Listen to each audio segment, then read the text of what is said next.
Tuhan bersamamu dan bersama rohmu. Inilah Injil suci menurut Santo Lukas.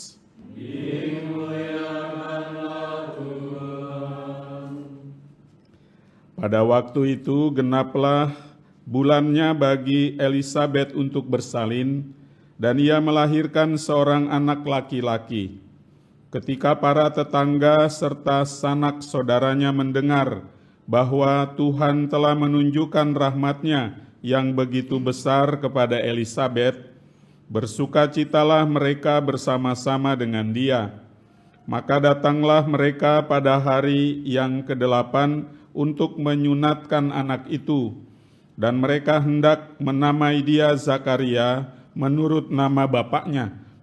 Tetapi Elisabet ibunya berkata, "Jangan, ia harus diberi nama Yohanes."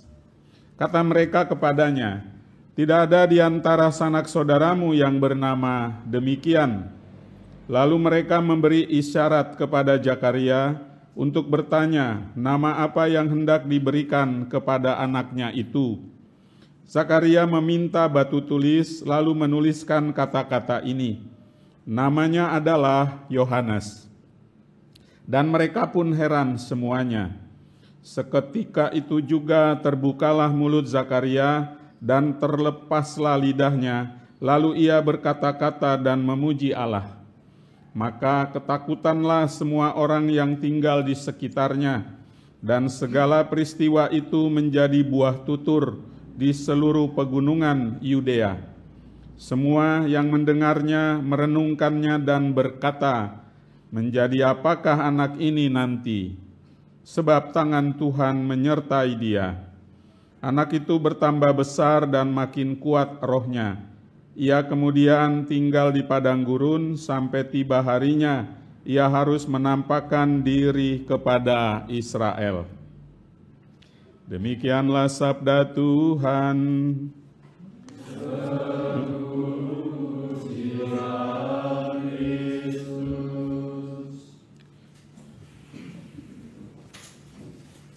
Kalau kami, paling tidak saya lagi berjalan bersama Romo parokinya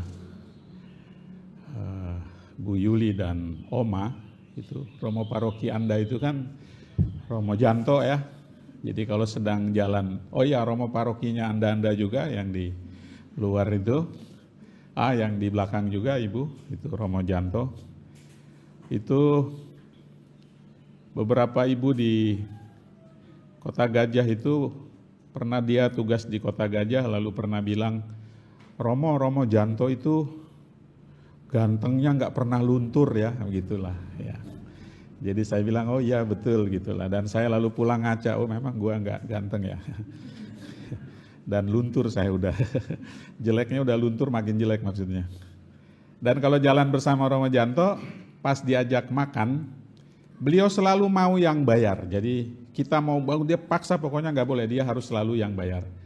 Saya pikir, wah ini pasti banyak uang, padahal uang saku kami kan sama gitulah. Tapi saya baru sadar bahwa itu karena namanya itu YB Sujanto. YB itu artinya yang bayar. Ya, seperti itu. Maka dia jadi selalu, oh yang bayar Romo Janto gitu. Jadi nama lengkapnya aja sudah menunjukkan itu, yang bayar Sujanto gitulah ya. Jadi Yohanes Baptista Sujanto. Jadi jangan-jangan hari ini ya dia kalau nggak pesta nama dia ulang tahun juga. Ulang tahun nggak hari ini ya? Ulang tahun kan? Nah, ulang tahun dia. Begitulah, cobalah umat katedral rayakan apa kek pastor itu. Sudah lama di sana. Kalau Romo yang lain kalian meriah-meriahkan ya. Romo parokimu kalian tidak anggap ya. Dirayakanlah entah. Walaupun tidak perlu harinya. Pokoknya ketika dia ada rayakan ya. Itu Romo paroki Anda itu. Kawan kelasku itu ya. Kawan tabisan ya. Dia nggak pernah ulang tahun dia. Dirayakan maksudnya. Hari ini ulang tahun. Halo orang katedral yang ikut misa ini, Romomu hari ini ulang tahun, tolong di pesta-pestain lah apa kek, ya seperti itu. Jangan-jangan umurnya sekarang 61 begitulah mungkin ya, 62, 60 sama saya, kami seumur 60 begitu. Nah nanti kalau misalnya kue-kue tar segala macam ke sana nggak ada dia, baru kirim ke kuskupan gitulah ya. Biar kami juga merayakan gitulah. Ya, masa sih ya Romo parokinya nggak dirayakan, orang-orang lain dirayakan begitu. Nah, cukup tentang Romo Janto ya. Sekarang tentang santo pelindung beliau, itu Yohanes Pembaptis. Yohanes itu artinya yang dikaruniai. Ya, jadi walaupun orang-orang heran kenapa anak ini harus diberi nama Yohanes, ya dalam silsilah keturunan keluarga besar Bapak Zakaria dan Ibu Elizabeth nama ini nggak pernah ada. Ya, lalu diberi nama tiba-tiba harus diberi nama Yohanes. Yohanes artinya yang dikaruniai, begitulah. Kemudian yang kedua, gereja merayakan hari kelahiran Santo Yohanes Pembaptis ini. Nah, dalam tradisi gereja di bidang liturgi juga, yang dirayakan besar-besaran hari kelahirannya itu pertama Bunda Maria, yang kedua Tuhan Yesus. Nah, yang ketiga santo kita ini. Santo yang lain dirayakan ketika dia meninggal atau ketika dia dimartir. Tapi Yohanes Pembaptis hari kelahirannya juga dirayakan. Jadi bisa dilihat betapa hebatnya santo ini. Begitulah ya. Jadi beliau yang dirayakan. Mengapa? Karena kelahiran Santo Yohanes ini pertama menjadi bukti bahwa Allah itu memperhatikan umatnya. Yang kedua, Allah itu akhirnya campur tangan secara langsung kepada kita umatnya yang menderita karena beban dosa. Ya, maka keajaiban dari kelahirannya itu membantu kita untuk makin melihat betapa berkuasanya Allah. Ibunya itu sudah tua, ya dalam bahasa kitab suci dikatakan mati pucuk, begitulah ya kira-kira. Oma umur berapa sekarang? Nanya aja Oma, 90 ya umurnya? 83, kira-kira seperti Oma inilah, ya seperti itu. Lalu Santa Elizabeth mengandung, dan itu menjadi kebahagiaan yang tak terkira walaupun agak aneh. Kenapa? Karena dalam tradisi Yahudi, kalau ibu yang mandul itu artinya ibu yang tidak dirahmati. Justru mungkin ini terkutuk, bisa jadi mungkin punya dosa apa begitulah, itu dalam pandangan masyarakat Yahudi, begitulah. Jadi walaupun suaminya imam ya mempersembahkan ini itu, tetapi pasti di luar ibu-ibu yang lain ngerasani Ibu Elizabeth, begitu loh. Kan hanya mungkin karena umurnya sudah tua seperti itu, teman-teman yang ngerasani dia udah banyak yang meninggal ya karena nggak nyampe umur itu. Ya lalu Ibu Elizabeth ya seperti itu, misalnya teman-teman Oma sekarang masih ada yang hidup Oma. Kan udah nggak ada kan, aman, Oma aman, nggak ada lagi yang ngomongin Oma, ya seperti itu. Ya kalau ibu-ibu muda ngomong bodoh amat lah ya, nanti bisulan mereka, seperti itu. Tapi seperti itu, ya. Dan akhirnya pada titik tertentu lalu Allah memberi karunia kepada Elizabeth. Dia mengandung, maka semua orang yang tadinya ngerasani ngomong-ngomong lalu waduh, Allah rupanya ada di pihak Ibu Elizabeth. Lalu dia mengandung. Dan ketika anaknya lahir pun ada tradisi macam-macam yang terjadi, peristiwa. Dan waktu dia mengandung, bapaknya kurang percaya. Ya, seperti itu. Lalu dia dibisukan. Maka kita nih kalau ada hal-hal yang berkaitan dengan iman, kemudian kurang percaya, hati-hati ya. Mungkin kita nggak akan bisu, tapi jerawatan, bisul ya begitu. Ya, maka kalau misa kita harus tetap pada fokus percaya. Jangan ngantuk ya, begitu ya. Ada beberapa di antara kita yang misa ngantuk, bahaya itu nanti lehernya tengeng ya, seperti itu.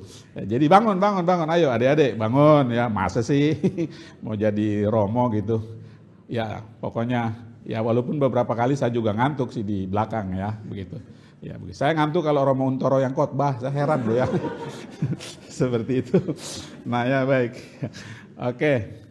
Itu yang pertama ya, jadi ada Yohanes artinya karunia. Yang kedua, sudah sejak di dalam kandungan ibunya, Yohanes itu diberi nama oleh Allah.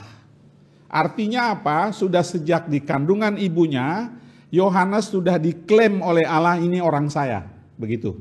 Ya, seperti kalau kita dulu main-main lalu mau ngecup gitu loh kan, lalu kita pakai begini, ini mic ini milik saya, lalu dikasih ludah begitulah supaya orang lain enggak mengklaim. Jadi sudah sejak dalam kandungan Yohanes itu diklaim oleh Allah, ini orangnya saya, seperti itu. Ya, lalu diberi tugas. Ya, diberi tugas. Jadi beliau dipanggil untuk mendahului kehadiran Allah yang akan menjelma ya dalam diri putranya.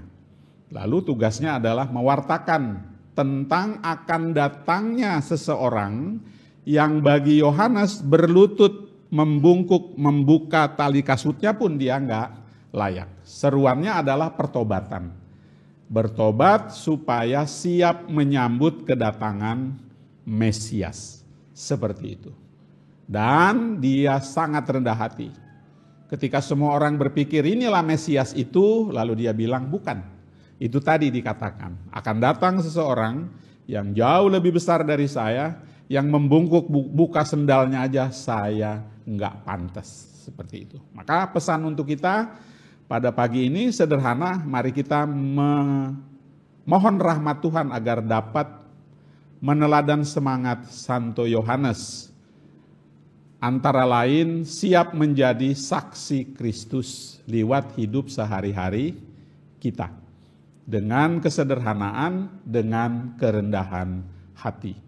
Dan sesuai arah dasar dari keuskupan kita keluar dari zona nyaman dan zona aman kita untuk juga menyapa sanak saudara kita di luar, berbagi dengan mereka, bersama-sama berziarah menuju Sang Gembala Utama, Allah Bapa di surga. Amin. Mari kita berdiri.